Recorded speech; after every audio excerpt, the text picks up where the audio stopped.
हत्या मेरवा में हो गई, एक कॉन्ट्रैक्टर की। दो व्यवसायियों की हत्या मोतिहारी में।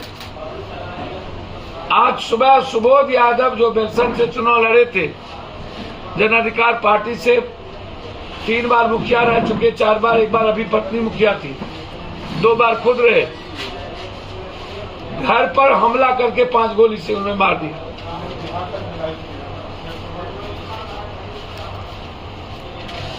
हालात अच्छे नहीं हैं। पूरे बिहार सरकार गंभीर चिंता में है ही नहीं। और ये जो विपक्ष है, मैं तो इतना कहूंगा कि पूरे भारत की छोटी पार्टियों के कारण आज हिंदुस्तान में बीजेपी का मनोबल बढ़ा। ये छोटी छोटी पार्टियां बीजेपी को बेनिफिट दे, चाहे वो मायावती जी हो, चाहे हिंदुस्तान में जो भी पार्टियां।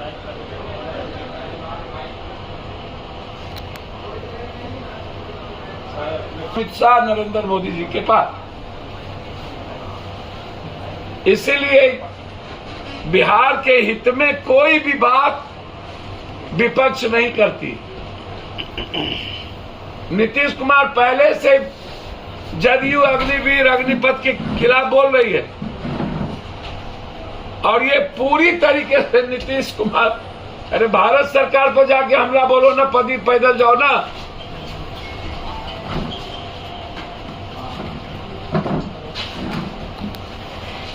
आम लोग असुरक्षित है। सिर्फ सुरक्षित बालू माफिया, जमीन माफिया, शराब माफिया, ड्रग्स माफिया, नेता, पदाधिकारी और पूंजीपति। इन माफिया, नेता, पदाधिकारी, पूंजीपति से ज्यादा कोई भी सुरक्षित इस प्रदेश में नहीं। ये मैं तो कह रहा हूं, हत्या हो गई है। ये आपको आश्चर्य होगा, ये चुनाव लड़े थे, मुखिया थे 2 बार, अभी पत्नी मुखिया हैं, समाजवादी पार्टी के सेक्रेटरी थे। आज सुबह इनको दरवाजे पर गोली मार दी गई।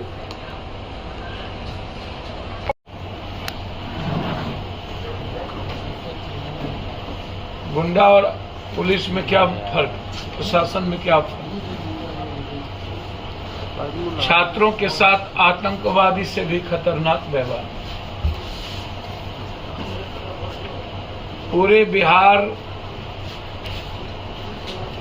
के कॉलेजेस, हॉस्टल में और छात्रावास में आतंकियों के तरफ पुलिस का हमला, और बच्चों के साथ साथ पिता पर, परिवार पे डर का, भय का वातावरण।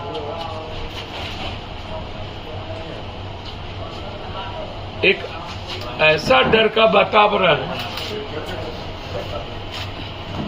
हम जानना चाहते हैं कि हॉस्टल आवंटन के नाम पर तो क्या फर्क है बुलडोजर मुख्यमंत्री और बिहार की सत्ता में? एक बुलडोजर चला रही है और एक आतंक का माहौल तैयार कर रही है।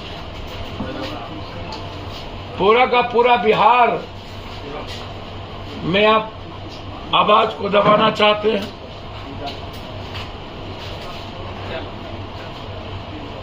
ताकत के बदौलत, गुंडाई के बदौलत, ताकि कोई आंदोलन न कर सके, ताकि सरकार के खिलाफ कोई बात न कर सके। और इतना ही नहीं, जेल में भी बंद किए जा रहे हैं। आपको आश्चर्य होगा, लोकतंत्र सुरक्षित नहीं, संविधान सुरक्षित नहीं। जिससे लोकतंत्र और संविधान खतरे में हो, जिस एमएलए एमपी और दल से उन्हें सीआरपीएफ कैटेगरी मिले, लेकिन जो निशाने पर है नक्सल के, नक्सल और लोकल गिरोह ने मिलकर के सुबोध यादव की हत्या कर दी।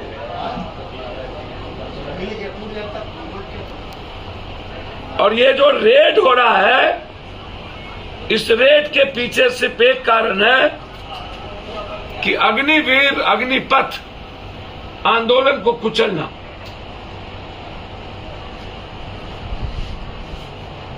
जितनी ताकत सरकार लगा ले अग्निपथ आंदोलन को, आज पूरे बिहार में सभी यूनिवर्सिटी आज तालाबंदी, टोटल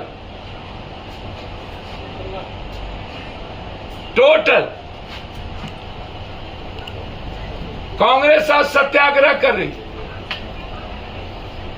जन अधिकार पार्टी लगातार पुतला दहन से लेकर के आज फिर आगे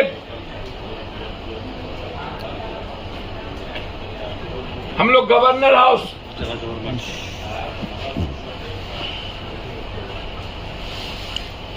सरकार कंप्लीट रूप से अग्निपथ योजना, भारत की सेना पर हमला है। अग्निपथ योजना भारत की सेना पर हमला। अग्निपथ योजना 14 लाख सेना से 7 लाख सेना मात्र रखना,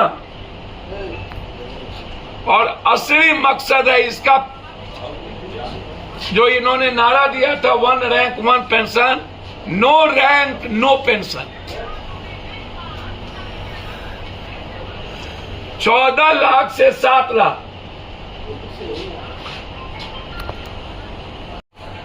सर मुझे तो समझ में नहीं आ रहा है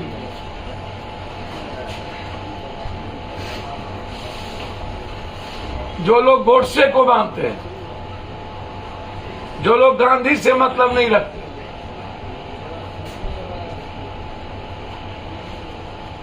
जो इस भारत के शिव, नानक, राम, बुद्ध, कबीर, उनके प्रेम की बानी से मतलब नहीं रखते, नबी हो या राम, रहीम हो या नानक, पूरी दुनिया इंसान की पूजा करती है और इंसानियत के लिए जीती है। हमारी कंट्री है जो सिर्फ भगवान के नाम पर इंसान को कत्लेआम और खून बहाना चाहती। क्या इश्यूज है? वो जेएनयू का छात्र है, इसको जन अधिकार पार्टी बर्दाश्त नहीं करेगी। जितनी ताकत है सरकार के गुंडे, आतंकी ताकत जितना करना हो, उग्रवादी की तरह व्यवहार छात्रों का कर ले। ना हम झुकने वाले, ना हम रुकने वाले, और ना हम थकने वाले। हम बढ़ चुके हैं मरने के लिए।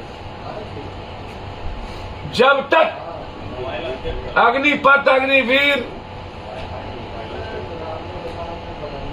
को भारत सरकार वापस नहीं लेती है, तब तक जन अधिकार पार्टी क्रमबद्ध आंदोलन करती रहेगी।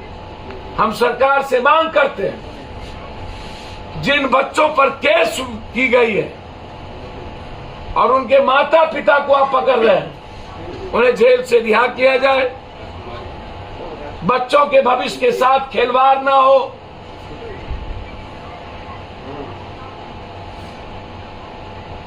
हमें तो लगता है कि जो पूर्व भारत के जो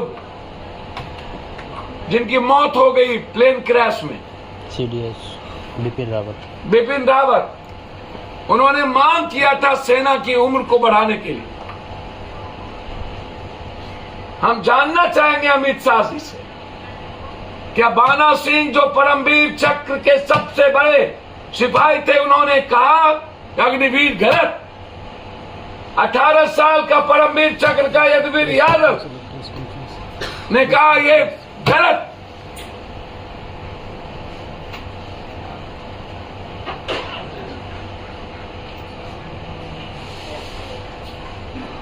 आप कह रहे सही, जिसकी लाठी उसकी भैंस। ताकत के बदौलत विचारों को मत दबाइए। लड़ाई हम सब की जारी होगी, रहेगी। मुख्यमंत्री जी, माफिया और अपराधियों से बिहार को बचाइए। इन पदाधिकारियों के निरंकुश आचरण से छात्रों को डराइए मत, आवाज बुलंद करने दीजिए।